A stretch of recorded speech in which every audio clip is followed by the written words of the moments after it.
ہمارے لیے آج کی انجیل مقدس لوکا کے مطابق اس کا 10 باب 13 سے 16 آیات۔ اے کور زین، تجھ پر افسوس، اے بیت صدا، تجھ پر افسوس، کیونکہ یہ معجزے جو تمہارے درمیان دکھائے گئے اگر سور اور سدون میں دکھائے جاتے تو وہ ٹاٹ اوڑھ کر اور خاک میں بیٹھ کر کب کے تائب ہو گئے ہوتے۔ سور اور سدون کا حال عدالت کے دن تمہاری نسبت زیادہ قابل برداشت ہوگا۔ اور اے کفرنہوم، کیا تو آسمان تک بلند کیا جائے گا؟ تو عالم اسفل میں اترے گا۔ جو تمہاری سنتا ہے وہ میری سنتا ہے، اور جو تمہیں ناچیز جانتا ہے وہ مجھے ناچیز جانتا ہے، اور جو مجھے ناچیز جانتا ہے وہ اسے ناچیز جانتا ہے جس نے مجھے بھیجا ہے۔ انجیل مقدس کے وسیلے سے ہم سب کے گناہ معاف کیے جائیں۔ اے مسیح، تیری ستائش ہو۔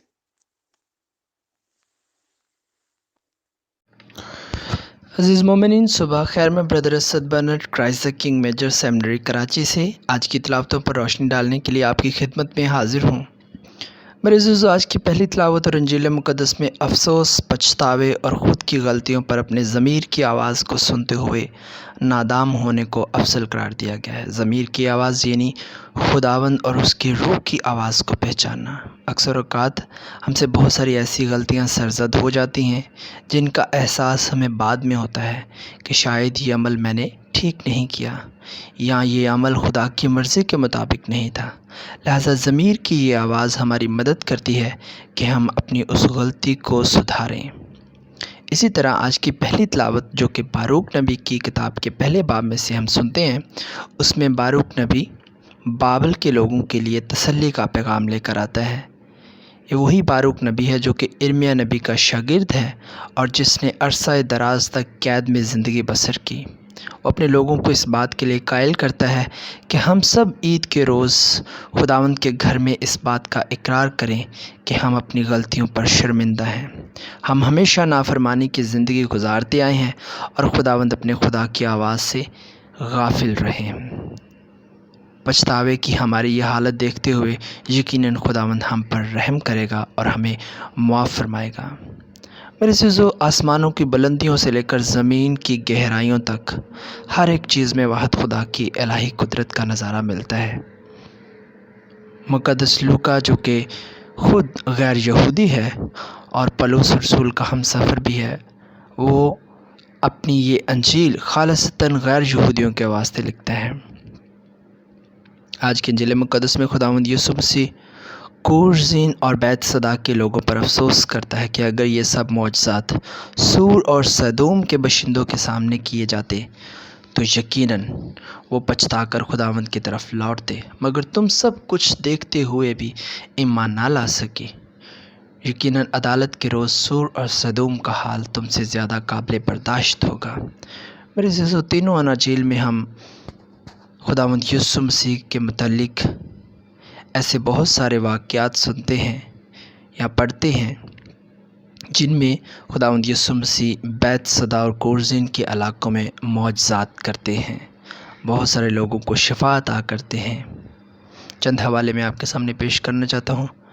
مرکز کی انجیل اس کے 8ویں باب کی 22ویں آیت سے لے کر 26ویں آیت میں ہم سنتے ہیں کہ خداوند یسوع مسیح نے بیت صدا میں رہتے ہوئے ایک اندھے کو بینائی عطا کی۔ یقیناً وہاں پر بیت صدا کے لوگ بھی موجود تھے۔ پھر ہم لوکا کی انجیل کے 9ویں باب میں سنتے ہیں کہ کس طرح خداوند یسوع مسیح نے ایک اور معجزہ کیا اور 5 روٹیوں اور 2 مچھلیوں سے 5000 سے زائد لوگوں کو سیر کیا۔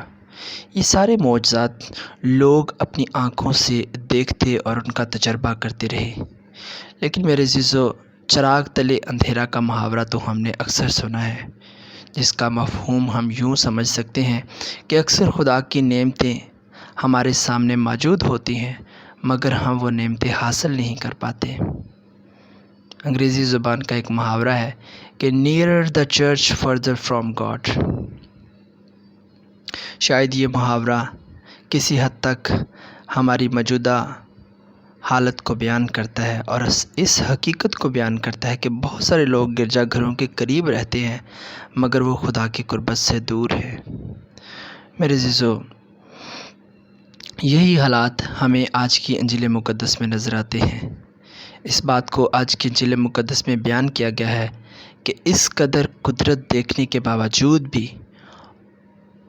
اور ریم اور بیت صدا کے لوگ خدا کی طرف نہیں لوٹے۔ یقیناً سور اور سدوم کا حال ان سے قدرے بہتر ہوگا۔ آج کا کلام ہمیں درس دیتا ہے کہ ہم مکمل طور پر خدا کی قدرت کو